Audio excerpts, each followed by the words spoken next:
2 de setembro de 2017. São Paulo segue preparação para o duelo de sábado contra a Ponte Preta no Morumbi e com novidades no treinamento desta quarta-feira. Daqui a pouco, todas as informações do tricolor ao vivo aqui do CCT da Barra Funda. Mirando o clássico contra o Corinthians, Levir fecha treino e esconde time que pegará o timão.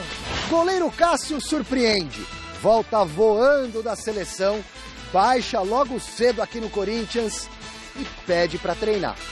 Cuca tem dúvida no meio-campo e no ataque para definir o time do Palmeiras que enfrenta o Atlético Mineiro na rodada do final de semana. E ainda, uma entrevista exclusiva com o meia palmeirense Moisés e as curiosidades das eliminatórias com o Mesa Quadrada. Olá, boa noite! O Gazeta Esportiva começa falando do São Paulo, que segue se preparando para receber a Ponte Preta sábado no Morumbi. Com uma campanha decepcionante no Brasileirão, afinal de contas são apenas 6 vitórias, 5 empates e 11 derrotas em 22 jogos, o tricolor precisa vencer a Macaca para, quem sabe, tentar sair da zona de rebaixamento. O nosso contato agora é com o repórter Jonas Campos, que está no CCT da Barra Funda, acompanhando a entrevista coletiva do zagueiro Bruno Alves. Tem tantos jogadores que são considerados bons, mas não tem funcionado bem. O que falta para que a qualidade do papel seja traduzida em campo? Eu acho que é um encaixe, né? Como eu disse aqui na minha apresentação, quando toma gol não é só culpa da defesa. Eu acredito que essa parada aí de 10 dias foi importante para o Dorival estar acertando alguns detalhes de posicionamento. Ele está intensificando bastante nisso, então eu acredito que ele fez os ajustes necessários para a gente estar podendo fazer um bom jogo diante da Ponte Preta no sábado. Bruno, aqui no fundo, estamos ao vivo aqui no Gazeta Esportiva. Queria retomar um pouco a primeira pergunta que foi feita para você. Arboleda suspenso, você treinando hoje como titular ao lado do Rodrigo Caio, que voltou da seleção brasileira. Ansiedade, cara, de estrear com a camisa do São Paulo? Como eu respondi a primeira pergunta, né, tem mais 2 dias de treinamento para o jogo.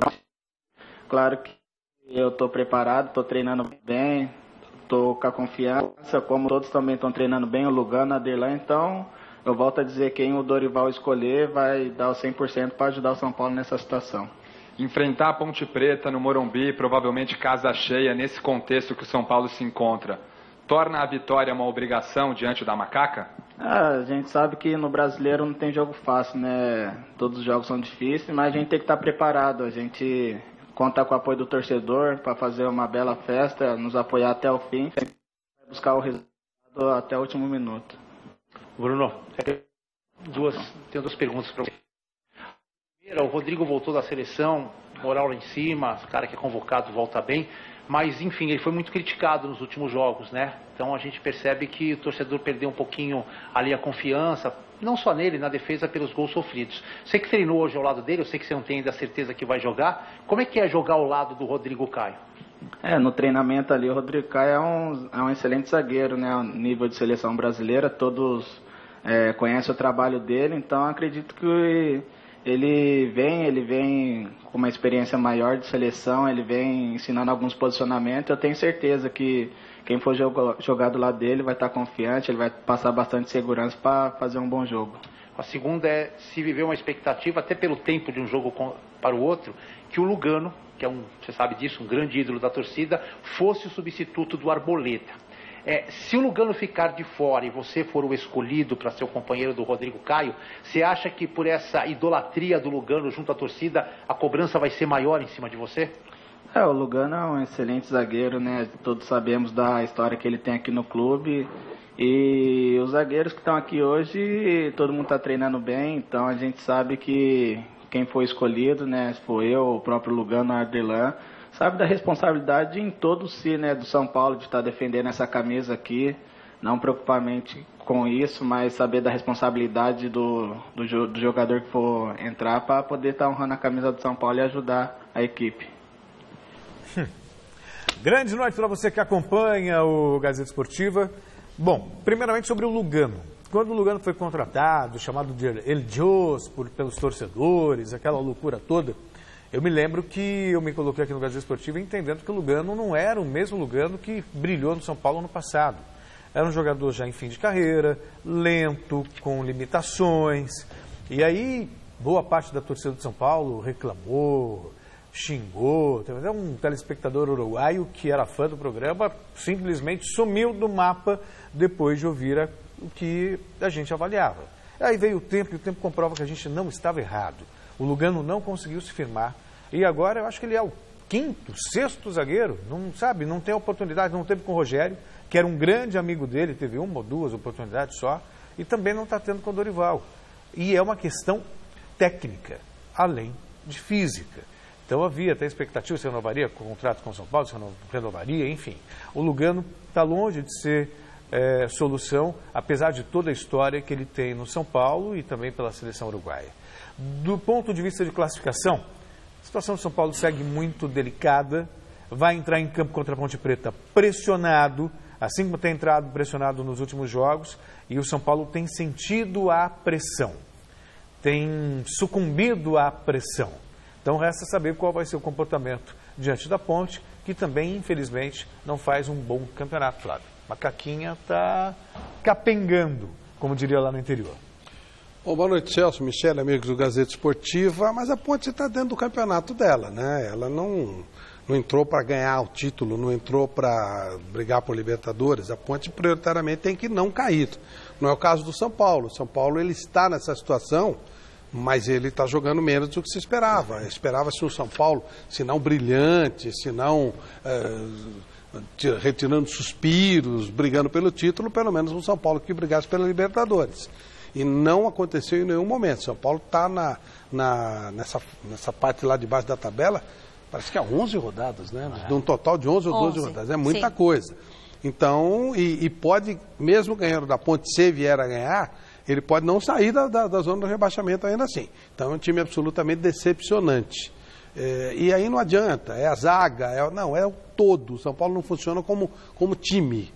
E quando não funciona como time, as figuras elas acabam não aparecendo. O Dorival é um cara muito competente, teve esses dias todos para trabalhar, talvez o time volte um pouquinho melhor. E não quer dizer que vai ganhar o jogo, não, porque esse lado psicológico que o Celso abordou é muito, muito válido. O time de São Paulo treme, o time de São Paulo não aguenta. O Cueva jogou pela seleção do Peru muito bem pelo meio. O Gareca está colocando ele como homem de meio. No São Paulo ele está jogando mais pelo lado do campo.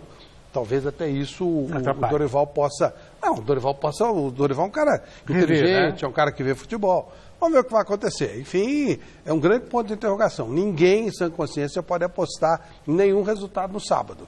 O São Paulo não é melhor que a Ponte não é melhor que o São Paulo. Estão ali, são 2 dos 12 que se caírem ninguém vai se surpreender. A decepção é tão grande, porque a gente vive falando aqui pelo time que o São Paulo tem, vai sair da zona de rebaixamento. E o São Paulo só piorou. Em vez de sair da zona de rebaixamento, foi caindo, né? É o penúltimo colocado, quer dizer, o segundo pior time. E sempre contra times menores. Sim. É que ele tem piorado ainda mais.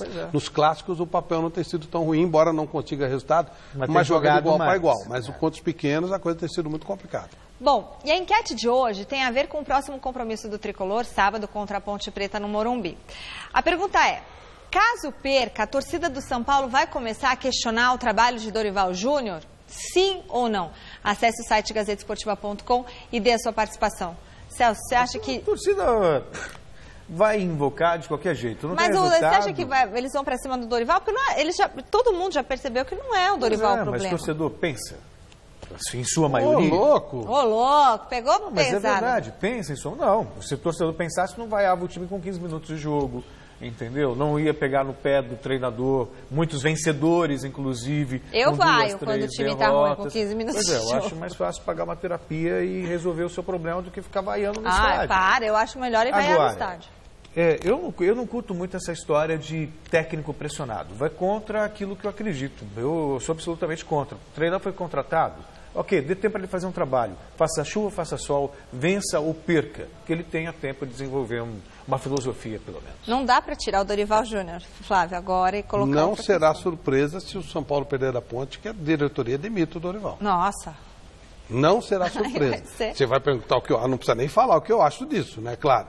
Mas tem sempre alguma cabeça que fica de plantão. E a próxima é a do Dorival Júnior. Se ele perder o jogo no sábado, e eu adoro o Dorival Júnior, claro...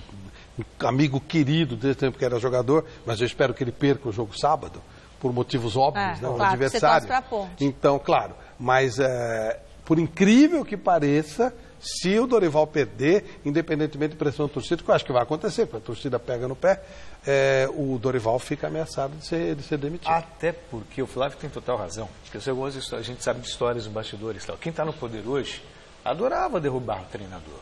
Treinador vitorioso, tal. Veio uma derrota, antes mesmo o treinador da coletiva estava lá ligando para o treinador. E cabeças têm sido dadas. Você viria treinar o São Paulo, tal, com o cara no cargo. Cabeças têm sido dadas, a verdade é essa. O próprio Lugano que foi citado, ele foi contratado politicamente, não por causa da bola, porque ele tem uma liderança legal, mas ele não tem a mesma condição. E o Lugano... É porque a torcida gosta. Ele sempre foi um jogador voluntarioso, ele nunca foi tecnicamente brilhante. É claro que já não era mais o mesmo jogador. E ele é tão gente boa que ele teve uma proposta do Celtic, até para ganhar mais do que no São Paulo, agora nos últimos dias da janela, e ele não aceitou. Falou, eu não deixaria o São Paulo nessa situação. Então, realmente, ele é um cara bacana, mas ele veio porque ele era um símbolo, era uma cabeça. Eles ficam dando nomes para poder... Assim como o Rogério foi contratado. Claro. Também porque era um nome que a torcida gostava e tinha eleição. Eles não sabiam nem um pouco da filosofia do Rogério, como é que ele trabalhava, como é que não trabalhava, e não tiveram nenhum pudor de dar a cabeça do Rogério Ceni. Imagine de alguém que não é o Rogério Ceni, né? Bom, o assunto agora são as eliminatórias da América do Sul. Sob um forte calor, o Brasil empatou com a Colômbia em Barranquilha e viu quebrar a sequência de 9 vitórias seguidas na competição. Veja como foi. Sob um sol de 37 graus, Colômbia e Brasil fizeram um primeiro tempo movimentado em Barranquilha. A seleção brasileira quase abriu o placar com Fernandinho, depois da confusão na área. A resposta veio com James Rodrigues, que bateu firme para a defesa de Alisson. Na tabela de Neymar com Roberto Firmino, a bola sobrou limpa para o atacante do Liverpool, que bateu mascado. Ospina voou no canto esquerdo e fez uma ótima defesa. Em outra boa chance, Neymar ganhou na corrida de Arias, arrancou pela esquerda, mas o passe para Firmino foi forte demais. James Rodrigues tentou surpreender Alisson na batida de falta. Mais uma boa defesa do goleiro brasileiro. Nos acréscimos da etapa inicial, o Brasil abriu o placar. Daniel Alves lançou Neymar, que ajeitou para William bater de primeira no ângulo de Ospina. Golaço, 1-0.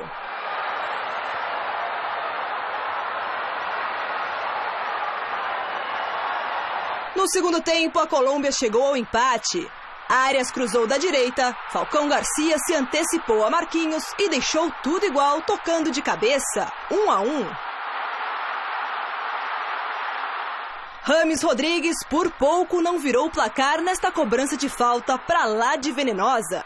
A bola tocou na trave e no pé de Alisson antes da defesa afastar o perigo.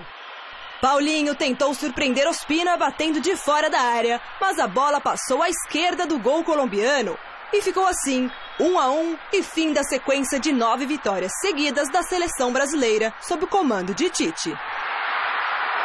Fiquei mais contente com o desempenho linear que a equipe teve neste jogo do que no jogo contra o Equador.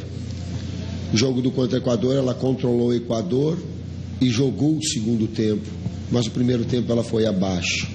Esse jogo ela manteve um padrão de atuação que dá consistência à equipe. E que o resultado de empate ele é justo, porém, se tivesse um vencedor, esse vencedor seria o Brasil pelas oportunidades que criou, pelas chances vivas que criou, mas volto a ressaltar, o grande jogo tecnicamente que teve. E não é essa história, parar com essa história de porrada, chegou por cima, de provocação. É jogo de futebol com um grande espetáculo que a gente viu hoje. Empate com a Colômbia, fora de casa, resultado normal. Nada de anormal. Eu estava hoje até comentando, né, que em 77, Oswaldo Brandão era unanimidade, todo mundo gostava do Brandão, inclusive como pessoa e tal, e o Brasil foi para a Colômbia e empatou 0-0 e ele caiu Que na época a Colômbia era saco de pancadas, né? E o Brasil era muito forte, era outra diferença. Hoje as coisas estão muito niveladas. E eu concordo com você. Isso. E eu concordo com você que o empate foi bom resultado, sim. Ou seja, as coisas mudaram, né? Não tem mais aquela... Claro, aquele time tinha 77 anos, não tinha mais Pelé, não. Mas o Brasil era, né, uma força indiscutível e tal. Hoje, o Brasil continua uma força, mas os outros chegaram. Acho que são as duas melhores seleções da América e... Um jogo a 41 graus de temperatura, cara, é duro. Por mais que o cara seja atleta, por mais que o cara esteja preparado, 41 graus no horário em Barranquilha. Ninguém merece isso. Em Barranquilha, né? Que é diferente, 41 graus em Ibiza, né? Uma vez eu peguei 47 graus no sul da Itália, eu quase morri. Pois é, mas eu não consegui, eu comecei a passar mal. Você conhece Barranquilha, Michel? Não, nem quero. Não faça isso. Nem vou. Por isso que eu estou falando que... Nada contra, mas tudo bem. Sejam felizes. Nada contra lá, né? Fique lá, tudo bem. Nada contra, quem quiser ir, o Celso gosta muito, vá, seja feliz. Bom, vamos conferir agora como que ficou a classificação, faltando 2 rodadas para o fim das eliminatórias da América do Sul. O Brasil é o primeiro com 37 pontos e não pode ser alcançado por mais ninguém. O Uruguai ganhou do Paraguai em Assunção por 2-1 e assumiu a vice-liderança com 27 pontos. A Colômbia está com 26 em terceiro, o Peru venceu o Equador em Quito 2-1 e terminou a rodada na 4ª posição com 24 pontos. Em quinto está a Argentina do Celso, também com 24. Os nossos irmãos tropeçaram quando empataram com a Venezuela em 1-1 no Monumental de Nunes e hoje disputariam a repescagem. O Chile perdeu da Bolívia em La Paz, 1-0, e caiu para a 6ª colocação com 23 pontos. Paraguai, 7º, 21.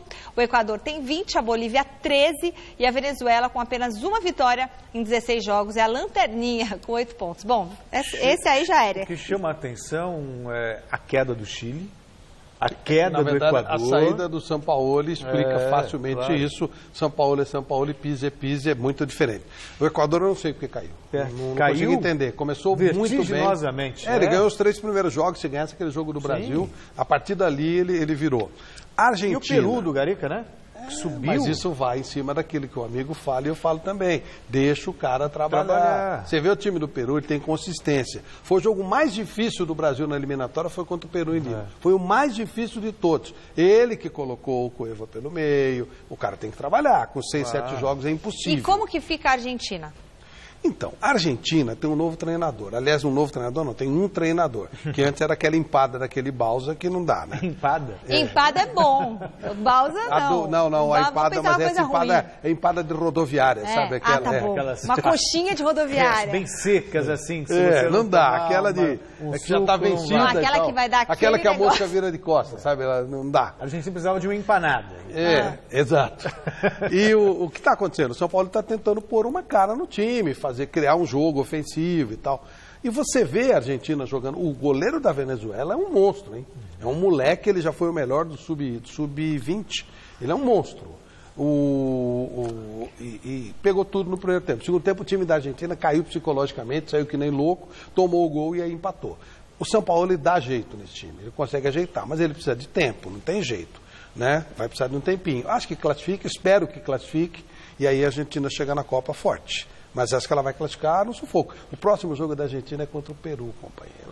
Esse é um pipinaço. Mas tem muita seleção ruim, né? O Chile deixou de existir, o Equador está fora da parada, a Venezuela está fora, também, né? Bolívia está fora, quer dizer, só precisa achar uma vaguinha aí para ficar entre os 4, 5, que repescagem E também... vai ficar, porque a Argentina a Argentina, na repescagem, ela passa. Vai sofrer, mas vai ficar assim. Pois é, só faltava essa, né? Já pensou? Copa sem Argentina? E se você deu o palpite que a Argentina ia ser campeã da Copa do Mundo, já nem entra na Copa do Mundo. Aí vai ser pé de gelo pro resto da vida. Esse é um pepino. É ruim pra Copa. Aí o Messi já tinha se despedido da seleção, né? Convencido a voltar, imagina. Imagina o que ele não vai... Se fora de perder uma Copa América pro Chile, rendeu um monte de reclamação, de cornetagem junto ao Messi. Imagina ficar fora da Copa do Mundo com o Messi. Copa com Messi e São Paulo é mais legal. A Argentina acho que ficou fora de uma Copa do Mundo pela última vez, sei lá, 66. A gente tem que ir embora. Não. Ela teve, nos anos 70 ela ficou fora, eliminada por quem? Pelo Peru. Bom, com o fim de mais uma rodada das eliminatórias para a Copa do Mundo da Rússia, os meninos do Mesa Quadrada separaram pra gente o que de mais divertido rolou pelo mundo durante os últimos dias. Vamos ver?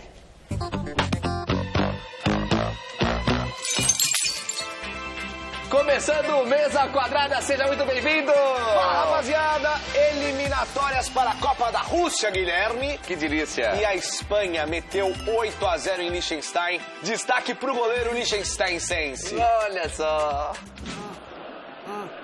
Aí tá rolando o clássico, né? A poderosa Liechtenstein contra a Espanha. Vai, meu goleiro! Ah, você não fez isso, mano. Olha só, velho, que derrapar. Ah, não, mano. Ô, qual a chance do cara que nasce em Liechtenstein jogar bola, velho? Ô, Liechtenstein, sai daí, mano. Lá na Europa também teve Ucrânia e Turquia e os jogadores estavam muito bem sincronizados. Vai, eu bato. Tá bom, vai você. Elaia. Ei, caramba! Mas a gente não pode esquecer da nossa seleção brasileira que empatou em 1-1 com a Colômbia e teve 2 grandes destaques. É verdade! Primeiro é o Cachorrinho, né? E o segundo, Rodrigo Caio. Olha aí o Cachorrinho, que bonitinho. Ele invadiu o campo, olha só, e driblou mais que o Neymar, olha lá, olé! Que coisa bonita! Olha ele aí, ó. Pega, pega, pegou! Agora é a vez do Rodrigo Caio. Vai, mostra seu futebol, meu garoto, mostra! Acabou o jogo. Que pena. E por falar em cachorro, essa semana o Felipe Melo, o Pitbull Cachorro Louco, da Tabacaria Uruguaio. Voltou, galera. Você disse que pediu perdão, né, pro técnico Cuca. E nessa conversa que vocês tiveram... Não, eu falei que eu pedi perdão pro Cuca, não. Tá, pediu ou não? Eu falei que eu pedi perdão, não pra o Cuca. Não tive problema com ninguém aqui. Não ficou muito claro, né? Que pediu desculpa ou não pediu? Ah, vou, sim, desculpa. Não, peraí, não. Pô, foi mal, vai se ferrar. Eu te amo, eu te odeio. Tá, vai tomar banho. Vai se chamar. Desculpa, vai se ferrar. Eu te amo, odeio. Não sei. Mas fizemos leitura labial e descobrimos. E aí, trouxa, beleza? Fala, Felipe, como é que você tá, garoto? Eu tô bem, eu te desculpei, mas eu não vou desculpar não, viu? Não entendi, tu me desculpa ou tu não me desculpa? Desculpa, mas não vou desculpar, porque eu acho sacanagem o que você fez. Mas, Felipe, tu me chamou de babaca, babaca é você é legal, babaca então tá bom, falou, trouxa. Lá vai ele, o Pitbull que eu amo tanto, odeio esse Pitbull. Eu odeio ser bipolar, eu gosto. E vamos iniciar o começo do médio do fim do programa com... Como? César Menotti e Fabiano! Celso Cardoso! Celso Cardoso! Fui! Celso Cardoso! Fui lá. Eu vou fazer um leilão, quem dá mais pelo meu coração, me ajude a voltar a viver. Estou aqui tão perto, me arremate pra você.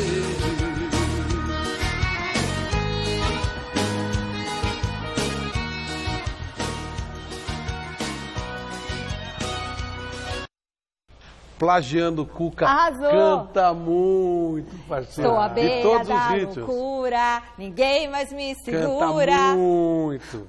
Tô fora da sua vida. Eu já fui. Isso não está tudo. mesmo. É demais essa música, gente. Menos Celso, vai. parabéns. Agora sim você cantou alguma coisa que eu gosto. Tá certo. Arrasou. Muitas memórias. Eu vou falar o que acontece quando você vai ao meu show aqui, ó. Um beijo, eu vou falar. Para o nosso telespectador, o Cláudio, sogro da Leia. É isso? Senhor Cláudio, sogro da Leia, marido da Elaine, corintiano roxo, que sempre assiste o Gazeta Esportiva. Seu Cláudio, um beijo grande para o senhor. Muito obrigada pelo carinho, viu? Um beijão para sua esposa, a dona Elaine. Após servir a seleção da França nas eliminatórias europeias contra Holanda e Luxemburgo, o atacante Mbappé foi apresentado oficialmente no Paris Saint-Germain. E o atacante chegou animado ao novo clube. O atacante Kylian Mbappé está de volta às origens. Criado nos subúrbios parisienses, o jovem de 18 anos alcançou status de grande revelação do futebol, vestindo as cores do Monaco. Mas de volta a Paris, ele será o camisa 29 do Paris Saint-Germain. E já na chegada mostrou que está bem disposto a escrever história no time da Cidade Luz. Estou com fome de títulos. Sou um competidor e quero vencer o tempo todo, ano após ano, dia após dia. Eu quero aprender, é claro, continuar evoluindo, mas eu quero vencer. O técnico do time, Unai Emery, também falou sobre a chegada de Mbappé. Eu acho que é uma ótima oportunidade para o PSG e para o Mbappé. Ele é muito jovem, quer crescer e pode fazer isso no mesmo padrão que a equipe, assim como o PSG. Todos os jogadores e as pessoas que trabalham aqui.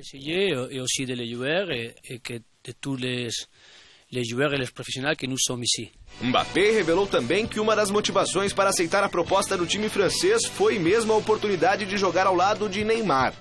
Os dois craques já estiveram juntos no treino de hoje no PSG. E uma breve conversa entre eles marcou o começo de uma dupla que promete fazer sucesso. Caramba, o Neymar também já chegou, né? Saiu de Barranquilla, já está em Paris, já se apresentou. O Mbappé joga muito, mas joga muito. É um cracaço. Esse time do Paris Saint-Germain, nossa, o Draxler vai ser reserva no primeiro momento, Cavani metendo gol de todo jeito. Verratti, é um timaço, realmente espetacular.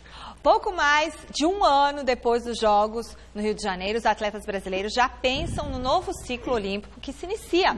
Esse é o caso de Arthur Zanetti, que se prepara para o Mundial de Ginástica Artística, que será disputado no Canadá em outubro. Acompanhe na reportagem de Adriano Dolfi. Arthur Zanetti foi campeão mundial nas argolas na Antuérpia em 2013. Tem também mais 2 medalhas de prata, ganhas no mesmo aparelho em outros 2 mundiais. E agora, o ginasta treina firme para tentar a 4ª medalha consecutiva.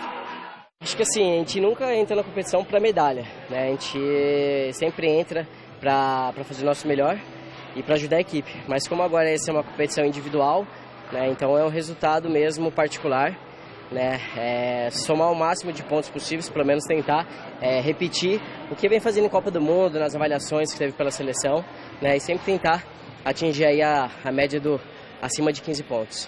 A próxima parada na intensa carreira de Arthur Zanetti será no Mundial do Canadá, que acontece no próximo mês de outubro.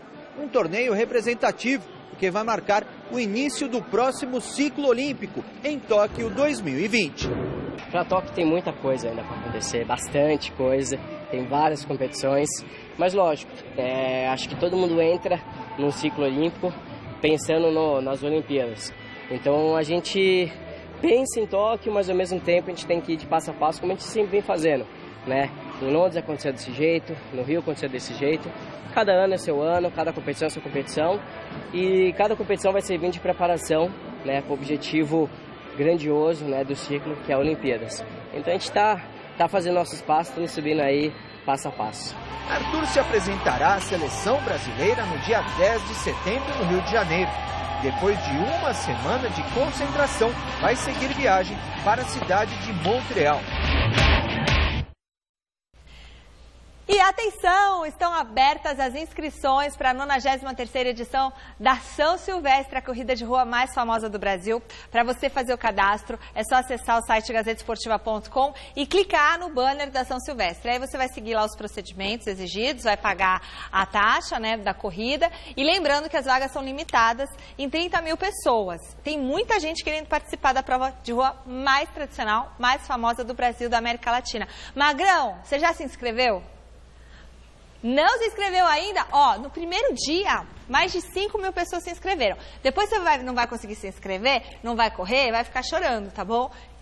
Então tá bom, amanhã você se inscreve. É feriado, mas dá para se inscrever. Então, não perca tempo, vai lá, se inscreve e participe da São Silvestre, que é uma festa maravilhosa. E amanhã tem o primeiro jogo da final da Copa do Brasil. Vamos ver como o Flamengo e o Cruzeiro estão se aprontando para essa decisão? Jogando em casa o primeiro jogo da final da Copa do Brasil, o Flamengo tem a postura pronta para a grande partida. O Flamengo é independente de campeonato, independente de adversário, né? Sempre foi um time voltado a jogar para frente, e, claro, com equilíbrio. Eu acho que não vai ser diferente dessa vez. A partida de amanhã marca também a primeira disputa de título do colombiano Reinaldo Rueda no comando do Flamengo. Esses últimos 10 dias deu para a gente trabalhar muito, né? Deu para ele passar mais da filosofia dele. Aos poucos a gente vai pegando, né? Claro que a gente já tinha uma identidade. A gente começa a associar um pouquinho daquilo que ele pede para o time ficar mais competitivo que já era. E com tanto tempo para treinar, deu para estudar bem o adversário da final. O Cruzeiro é um time que já joga junto há um bom tempo, o Mano já está um bom tempo no comando da equipe, é um treinador experiente, vencedor também. Tem jogadores que há muito tempo no futebol brasileiro estão brilhando, ganharam muita coisa, né? Acho que vai ser um jogo equilibrado, os 2 jogos equilibrados, né? E como toda final, decidido nos detalhes. Do outro lado, o Cruzeiro também conhece a força do adversário e sabe da necessidade de um bom resultado no jogo de ida do torneio nacional. É super importante essa primeira partida, nós temos que ficar pensando no jogo da volta e sim focar nessa primeira partida, nesses 90 minutos que nós vamos ter aí pela frente, para fazer um jogo muito bem jogado e equilibrado em todos os aspectos, para que a gente possa sobressair e ser melhor que o nosso adversário aí, para que a gente possa alcançar o êxito aí da primeira partida e de trazer um bom resultado. A escalação de Mano Menezes ainda não está definida, mas força no elenco da Raposa não vai faltar. Todo mundo quer estar jogando, todo mundo quer estar dentro de campo, para fazer o seu melhor. Independente da maneira que for, vai um Cruzeiro forte, porque é final e final todo mundo luta para vencer.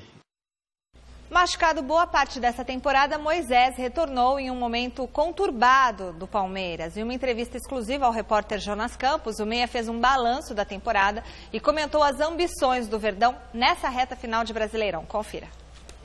Moisés, obrigado por nos atender. Que é isso, prazer. Começa o nosso bate-papo voltando lá para fevereiro, Campeonato Paulista, Linense e Palmeiras.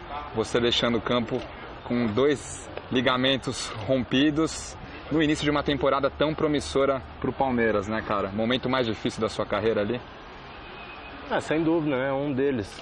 Porque o momento mais difícil é você até chegar ao profissional, né? Já começa uma carreira, mas você não tem certeza de onde vai. Então, sem dúvida, esse é o momento mais difícil.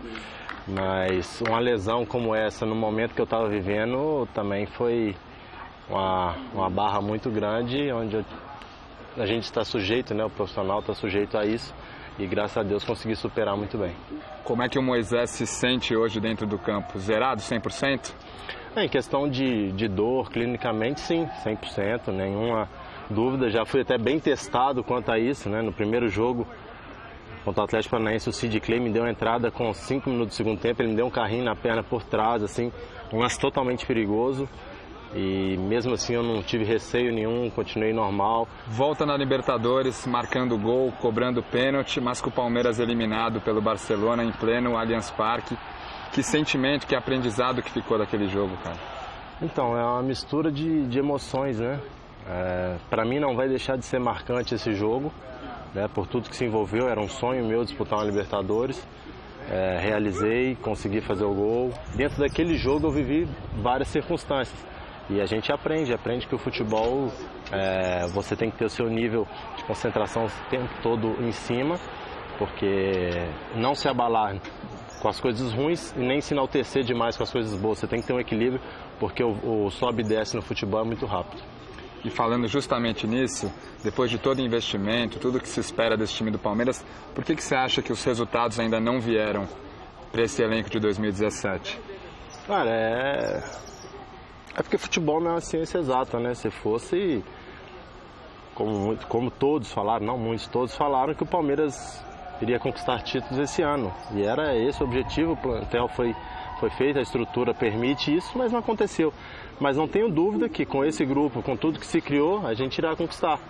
Se não for nesse ano, vai ser no próximo ano, porque o Palmeiras vem fazendo um trabalho a curto e médio e longo prazo.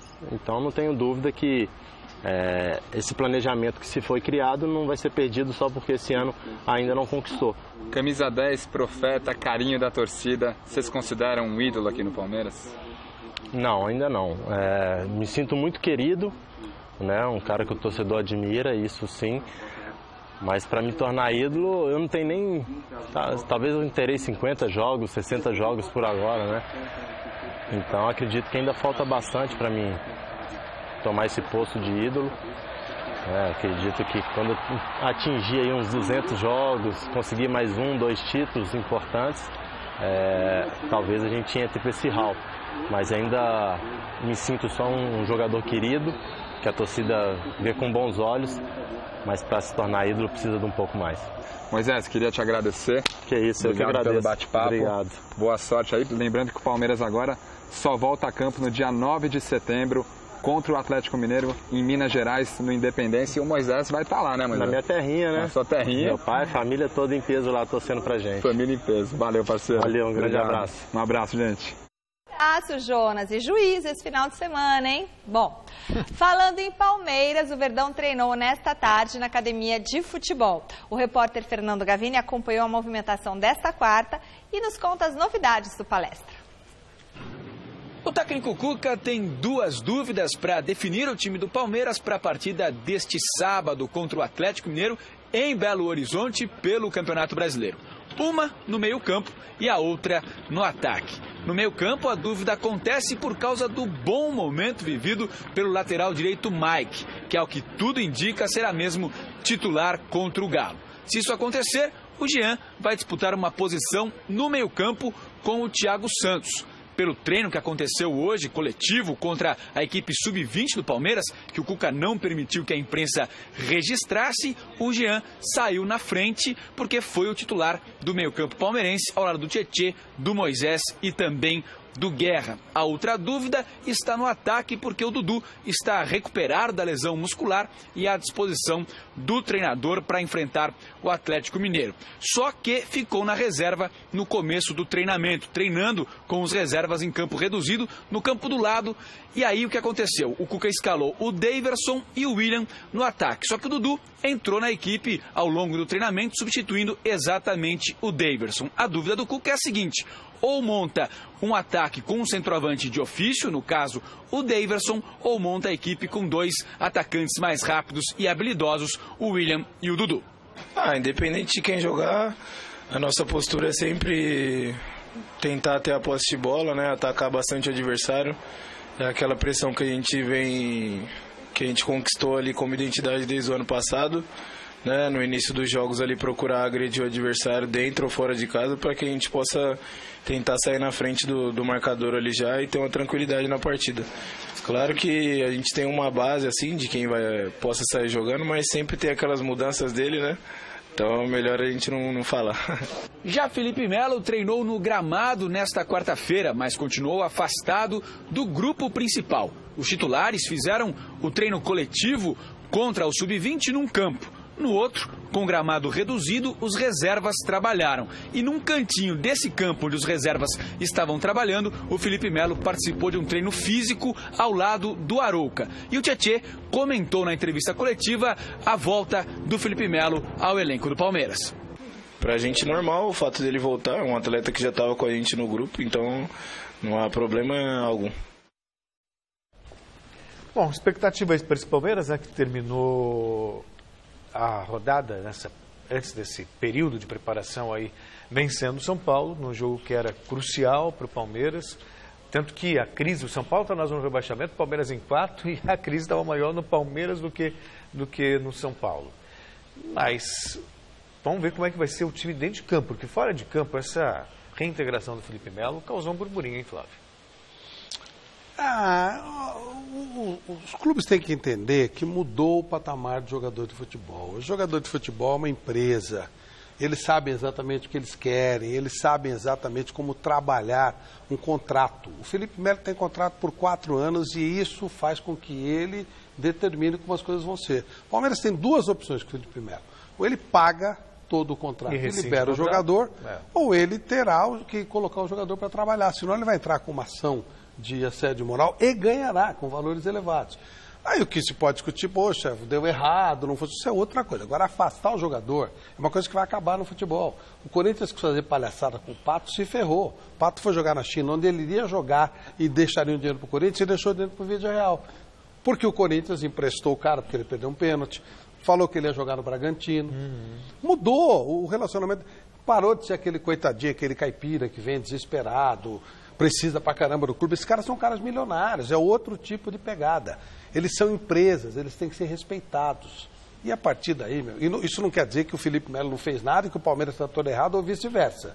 Só estou colocando que é uma situação real e que daqui para frente a situação é outra no futebol. Acabou o coitadinho que fica implorando, pelo amor de Deus, para jogar. Fez contrato, cumpre o contrato. Boa. Voltamos a falar do São Paulo, que segue se preparando para receber a Ponte sábado no Morumbi. Nosso contato é com o repórter Jonas Campos. Mais uma vez, boa noite, Jonas.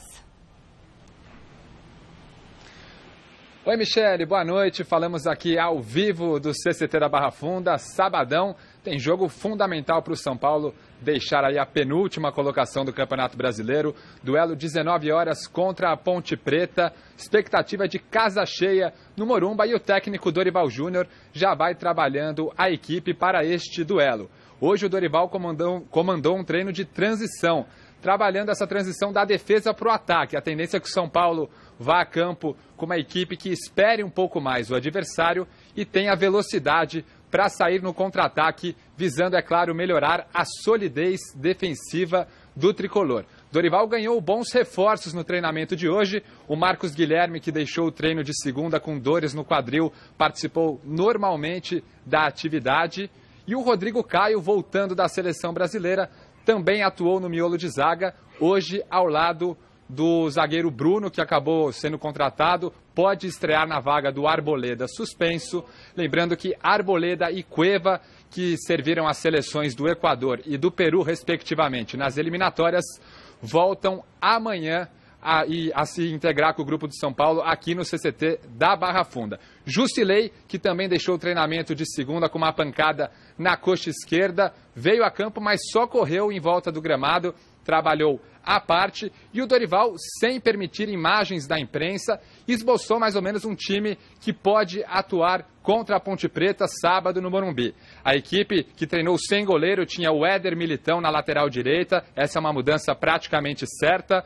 O Bruno Alves na defesa ao lado do Rodrigo Caio, lembrando que o Bruno Alves pode jogar, ou talvez o Lugano também seja uma opção para atuar no setor ao lado do Rodrigo, com Edmar na lateral esquerda. Meio campo jogou com Petrus e Jonathan Gomes, o Hernanes um pouco mais à frente, Marcos Guilherme de um lado, Lucas Fernandes do outro e o Lucas Prato lá na frente. Ele recuperado da pancada na cabeça no clássico contra o Palmeiras, não deve ser problema para enfrentar a Ponte Preta do Flávio Prado. Michele.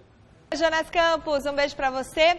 E hora de falar do líder Corinthians, que apesar dos 7 pontos de vantagem para o segundo colocado Grêmio, está com sinal de alerta ligado e promete ir para cima do Santos domingo na Vila. O repórter Alê Silvestre esteve no CT Joaquim Grava acompanhando o treino do Timão. Cássio surpreende. O gigante volta voando da seleção, baixa no Corinthians logo cedo e pede para treinar. A gente se surpreendeu, né? Até não sabia que ele iria voltar hoje, né?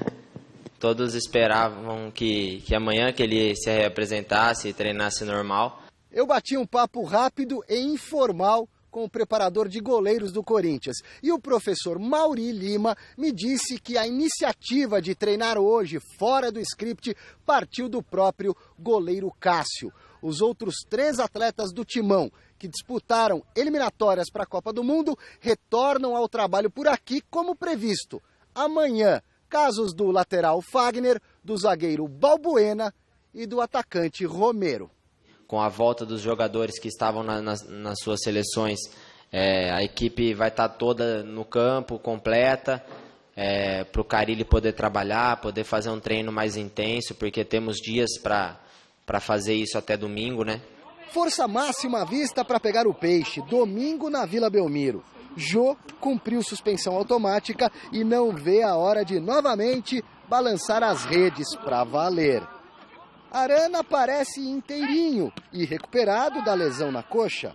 E o Gabriel, que andou desgastado pelo excesso de partidas, pronto para correr o campo todo como de costume. Estou me sentindo bem, já totalmente zerado fisicamente, muscular também. E agora é focar nessa sequência que sabemos que a equipe tem grande chance de fazer bons jogos e conseguir os resultados que nós trabalhamos para conquistar. Série de jogos importantes no fronte para retomar a confiança, o caminho dos triunfos e acumular um pouco mais de gordura. Essa vantagem não foi dada para nós, né? E nós construímos isso e nós temos muito méritos de tudo isso que estamos vivendo. Então, se nós entrarmos com 7 pontos de vantagem, com 6 ou com 4 pontos, acho que a equipe vai jogar da mesma maneira, porque nós pensamos na vitória. Nós vamos jogar para vencer a partida. Vem aí 4 clássicos nacionais seguidos no Campeonato Brasileiro para o Corinthians. Além do Peixe, Vasco, São Paulo e Cruzeiro. E é disso que o Timão gosta. Acredito que o Corinthians cresce nessas partidas, né? Até pela camisa, pela imposição que nós temos. São jogos que o jogador que tem vontade de vencer, que tem personalidade, gosta de jogar, né? Então, a nossa equipe tem de sobra isso. Cássio, que o diga. E o repórter Osmar Garrafa esteve no CT Pelé acompanhando mais um treino do Peixe. Confira. É isso, Michele. No próximo domingo, clássico paulista pelo Campeonato Brasileiro aqui na Baixada Santista, Vila Belmiro, tem Santos e Corinthians. É o líder do campeonato contra o Peixe, que está a 12 pontos do Timão. Portanto, é jogo importantíssimo para o Santos, que ainda sonha com o título do Campeonato Brasileiro. Hoje a atividade foi fechada na sua primeira parte. Nós pudemos observar apenas 15 minutos do trabalho comandado pelo técnico Levir Coupe e Gustavo Henrique, que deve ser novidade na zaga, em lugar de David Braz, que está suspenso, concedeu entrevista coletiva antes do treino. E ele, que vem se recuperando de uma lesão, aí já há um bom tempo, depois voltou, sentiu novamente uma outra lesão, confirmou que se Levir o escalar no lugar de David Braz, ele está pronto para o jogo, está 100% à disposição. Já estou 100% fisicamente, já estou sem dor nenhuma na panturrilha. É lógico que ficar um bom tempo parado e fazer um jogo 90 minutos, corre esse risco, né? Eu, graças a Deus, só tive um pequeno edema na panturrilha. Preferi não forçar, né? Porque talvez não conseguiria estar treinando essa semana. E foi agravando cada dia mais, foi aumentando o edema. Então eu resolvi parar. Agora eu já estou 100% e já estou à disposição do professor. Como destaquei anteriormente, o clássico de domingo vale para o Santos como decisão de campeonato. Afinal, o Peixe está a 12 pontos do líder Corinthians. Se vencer, ficará a 9, ainda com possibilidade de chegar ao título. Por isso, Gustavo Henrique sabe, o jogo de domingo tem mesmo cara de decisão para a equipe santista. A gente sabe que se perder ou empatando mesmo, fica muito difícil depois de se chegar no Corinthians. Então, para a gente é uma decisão mesmo, porque ganhando esse jogo a gente fica 9 pontos, né? E pelo segundo turno que eles estão fazendo, não dá para acreditar sim. Então a gente tem que entrar lá como se fosse o último jogo da nossa vida, tentar diminuir essa diferença de ponto para a gente ver lá na frente o que pode acontecer. Apenas complementando, Michele, a atividade de amanhã, feriado de 7 de setembro aqui na Baixada, será com portões fechados à imprensa, só teremos a entrevista coletiva. No Santos não há muito mistério, o Gustavo Henrique deve ser a única novidade no lugar do David Braz, mas a confirmação da equipe só deve acontecer domingo, momentos antes da partida. Até porque o Vecchio está retornando de lesão, está à disposição, mas o Alisson deve, no meu entendimento, ser mantido no meio-campo, mas essa dúvida também existe, mas Levir não vai confirmar. Isso só vai acontecer, eu repito, domingo, momentos antes da partida aqui na Vila Belmiro. Do CT Rei Pelé, na Baixada Santista, Osmar Garrafa, para o Gazeta Esportiva. Tudo para ser um grande jogo decisivo. É importante para o Corinthians, que viu a diferença cair em relação ao Grêmio, mas fundamental ainda para o Santos, que está 12 pontos atrás do Corinthians, e se vencer diminui para 9. Portanto, continuaria na briga, aí faltando 16 rodadas para terminar o campeonato.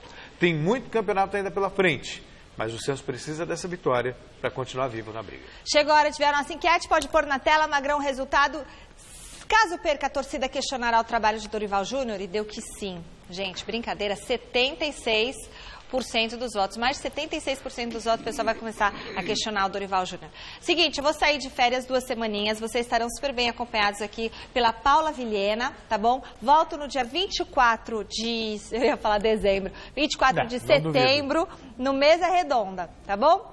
Então, beijo, Celso, morra de saudades de mim, beijo, Flavinha, e um beijo pra vocês. Eu vou ficar com saudade do Celso, está sempre próximo. Alguém tem que trabalhar, né? Tem que se ver seguindo no Jornal da Gazeta. Você não concorda, né, Celso? Beijo, tchau, gente.